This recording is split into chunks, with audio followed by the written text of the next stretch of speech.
ఓం నమ శివాయ పరబ్రహ్మ పరమాత్మ నమ జగత్తే సతీ ఫలయ బ్రహ్మ హరిహరాయ గుణాత్మ సర్వగౌతిగామి దర్శ దత్తాత్రి నృశంతిని సిద్ధి కురు కురు కురు స్వహ. ప్రజలందరికీ నమస్కారము. 2025 ఆగస్టు నెల కుంభరాశి ఫలితాలు. ఈ కుంభరాశిలో ఉండవలసిన వాళ్ళందరికీ ఆలోచన విధానము నక్షత్రము గడియలు చూసుకుంటే మనస్తత్వం అనేది సున్నితమైన మనస్తత్వం. ఏదైనా యథార్థంగా మాట్లాడుతుంటారు, మొహం మొంగల మాట్లాడుతుంటారు. మనసులో ఒకటి బయట ఒకటి నటించే నటన వీళ్ళ దగ్గర ఉండదు. కాబట్టి కష్టానికి తగ్గ ప్రతిఫలం వీళ్ళకి దక్కదు. వీళ్ళు పడే కష్టం ఉంటుంది కదా, ఆ కష్టానికి తగ్గ ప్రతిఫలం లేకోకుండా చేతికాడికి వచ్చింది నోటికి అందుకోకుండా పోవటం, నమ్మిన వాళ్ళు మోసం చేయటం, నరఘోషం ఎక్కువగా ఉంది. ప్రజాదిష్టి. మరి ఈ ప్రజాదిష్టి వలన మళ్ళీ వీళ్ళు ఏ కార్యక్రమం చేసినా ఏ పని అనుకున్నా చేతికాడికి వచ్చి చేజారిపోవటం, మనశ్శాంతి లేకోకుండా ఉండటం, మానసికమైన కొన్ని ఇబ్బందులు, నమ్మిన వాళ్ళ నుంచి కొన్ని ఆలోచనలు దగ్గరికి వచ్చి దూరం కావటం, ఎవరు నమ్మితే వాళ్ళు మోసం చేయటం, ఇలాంటి సంఘటనలు ఇలా జాతక యోగంలో చాలా వరకు కనబడుతున్నాయి. మరి ఇలా జాతక యోగ నక్షత్రంలో చూసుకుంటే ఇలా ఆలోచనలు చాలా ఫాస్ట్గా ఉంటాయి. కాబట్టి విద్యారంగంలో అవకాశము చాలా వరకు పెరుగుదల అవుతుంది. అంటే డెవలప్మెంటు విజయం ఉంది. ఏ పేరైనా కానీ, ఏ కార్యక్రమైనా కానీ, ఏదైనా కానీ రేపు చేసే పని ఈరోజు ఎవరికీ చెప్పొద్దు. పని అయిన తర్వాత చెప్పుకోండి. పని కాకముందు ఎవరికి ప్రాణం లాంటి స్నేహితుడు కానీ మిత్రుడు కానీ ఎవరికి చెప్పకూడదు. మరి సమాజంలో పేరు గుర్తింపులు ఉంటాయి. అధిక ఖర్చులు ఎక్కువగా కనబడుతున్నాయి. దాన్ని జాగ్రత్త పడాలి.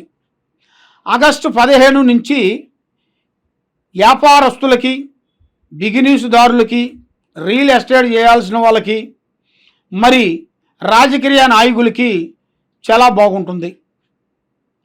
మరి పెళ్ళిళ్ళు కుదురుతాయి. కాబట్టి పెళ్ళిళ్ళు ఎమ్మటే కావు. పెళ్ళిళ్ళు మరి ఈ వచ్చే మాసమున ఈ కార్తీక మాసమున కల్లా మీకు ఎదురే మార్గాలు కనబడుతున్నాయి. మరి మీ జాతక యోగంలో చూసుకుంటే శత్రువులపై విజయం కనబడుతుంది. మరి వాహనాలు యోగం అనేది మీ జాతకంలో ఉంది. వాహన భాగ్యం, వాహన యోగం అనేది మీ జాతకంలో ఉంది. ఆస్తులు కొనుగోళ్ళు వస్తాయి. ఆస్తులు కొంటారు, కొన్ని అమ్ముతారు, కొన్ని కొంటారు. కాబట్టి మరి మీ కార్యక్రమాన్ని బట్టి, మీ జాతకాన్ని బట్టి, మీ యోగాన్ని బట్టి చూసుకుంటే ఇలా జాతకంలో ఈ కుంభరాశిలో ఉండవలసిన వాళ్ళకి గత సంవత్సరంలోనే ఏలినాటి శని వల్ల ఎన్నో బాధలు పడుతూ, ఎన్నో కష్టాలు పడుతూ ఎన్నో చేశారు.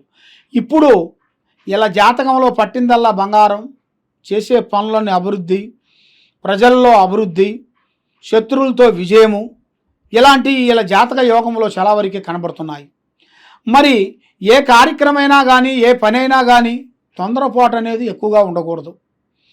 మరి ఇలా జాతక యోగంలో చూసుకుంటే ఒక స్త్రీ నుంచి మంచి జాతకం అనేది తిరగబోతుంది.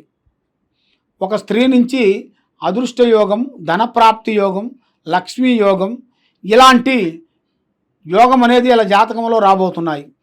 మరి ఇప్పుడు ఇలా జాతక విధానంలో చూసుకుంటే మనసు ఒక దుక్కున, పని ఒక దుక్కునుగా కనబడుతుంది. మరి వీళ్ళు ఏ పని ఆలోచించినా ఆ పనిలో కొన్ని బ్రేకులు కావటం, మనశ్శాంతి లేకోకుండా ఉండటం, మానసికంగా ఇబ్బందులు పడటం, ఎవరు నమ్ముతామో వాళ్ళ నుంచి మనకి డిస్టర్బెంట్ కావటం, బాబాయిల నుంచి, అన్నదమ్ముల నుంచి, పెద్దయ్యల నుంచి లేనిపోయిన సమస్యలు కొన్ని రావటం, దానివల్ల వీళ్ళు ఎంత సంపాదించినా ఆ డబ్బులు కొంచెం ఖర్చు కావటం, మళ్ళీ వీళ్ళు ఏ కార్యక్రమాన్ని వీళ్ళు అనుకుంటున్నారో ఆ కార్యక్రమాన్ని అతి వేగంగా వీళ్ళు సాధించే దమ్ము అనేది ఇలా జాతక యోగంలో కనబడుతుంది. మరి ఇలా మనసు, ఆలోచన విధానము ఒక అందునుగా లేని దాని వలన ఏ కార్యక్రమం చేసినా కూడా ఏదో ఒక డిస్టర్బెంట్ అవుతుంటుంది. మనసుకి కుటుంబంలో ఆర్థిక కొన్ని ఇబ్బందులు, భార్యాభర్తల మధ్యలో కొన్ని గొడవలు, మరి కుటుంబంలో కూడా ఎంత కష్టపడ్డా కూడా ప్రతిఫలం రాకోకుండా ఉండటం, ఎవరు నమ్ముతారో వాళ్ళ నుంచి లేనిపోయిన సమస్యలు కొన్ని తెచ్చుకోవటం, ఇలాంటి సంఘటనలు ఇలా జాతక యోగంలో చాలా చాలా చాలా వరకు కనబడుతున్నాయి. కాబట్టి ఎక్కువగా స్నేహం చేయకూడదు. మట్టికి పోయినా మన మనసు అనేది ఉండాలి. స్నేహంలో చాలా ప్రమాదకరం అనేది కనబడుతుంది. స్నేహాన్ని నమ్మొద్దండి. బంధుమిత్రుల్ని కొంచెం దూరం చేయండి. మరి మీ జాతక యోగంలో పెద్ద పెద్ద కార్యక్రమాలు అభివృద్ధిగా వచ్చే మార్గాలు కొన్ని కనబడుతున్నాయి.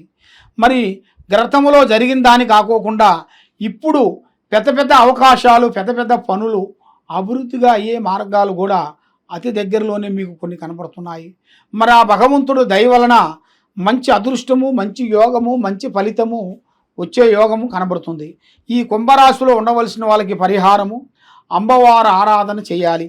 అమ్మవారు గుళ్ళో మనకు దగ్గరలో ఉండాల్సిన ఏ గుడైనా కానీ, నల్లపోషమ్మ కానీ, ఎల్లమ్మ కానీ, మచ్చమ్మ కానీ, కనకదుర్గమ్మ కానీ, కాళికాశక్తి కానీ, సమ్మక్క కానీ, సారలమ్మ కానీ, బంగారమ్మ తల్లి కానీ, వనదేవత కానీ, పోలేరమ్మ కానీ, ఏ దేవత అయినా కూడా అనుగ్రహాన్ని వీళ్ళు పొందాలి. అమ్మవారు పొందినట్టుకైతే వీళ్ళ జీవితంలో ఎక్కడికి పోయినా కూడా అనుకున్న దాన్ని తప్పకుండా సాధించగలుగుతారు. ఆ భగవంతుడు దయ వలన వీళ్ళు అనుకున్న కార్యక్రమం, వీళ్ళు చేసే ప్రయత్నం, వీళ్ళు అనుకున్న పనులు 100% వీళ్ళకి సక్సెస్ అయ్యే మార్గాలు ఉన్నాయి. కాబట్టి ఏది చేసినా కూడా ఆశతూసి అడిగేయండి. తొందరపాటు వల్ల ఎన్నో ప్రమాదాలు, ఎన్నో నష్టాలు ఉన్నాయి. కాబట్టి మీరు చాలా జాగ్రత్తలు తీసుకునేట్టుకైతే మీ జీవితానికి మార్గము, పరమార్గము కలుసుకుంటుంది.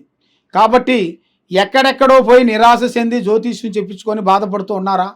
తప్పకుండా ఈ కింద ఉండాల్సిన నెంబర్కి ఒకసారి సంప్రదించినట్టుకైతే మీ పేరుని బట్టి, మీ సమయాన్ని బట్టి, మీ జాతకాన్ని బట్టి, మీ జాతకంలో ఏమేమి ఉంది, ఏమేమి నడుస్తుంది, ఏమేమి నడవబోతుంది అనేది కూడా జాతక చక్ర గణితం వేసి చూసి చెప్తాను. దానికి వరకు అమ్మవారు పూజా బలాన్ని బట్టి కింద ఉండాల్సిన నెంబర్కి సంప్రదించినట్టుకైతే నీకు ఏ సమస్య ఉన్నా కూడా మేము సాల్వ్ చేయగలుగుతాం. సర్వో జనా సుఖినో భవంతో. నమః శివాయ.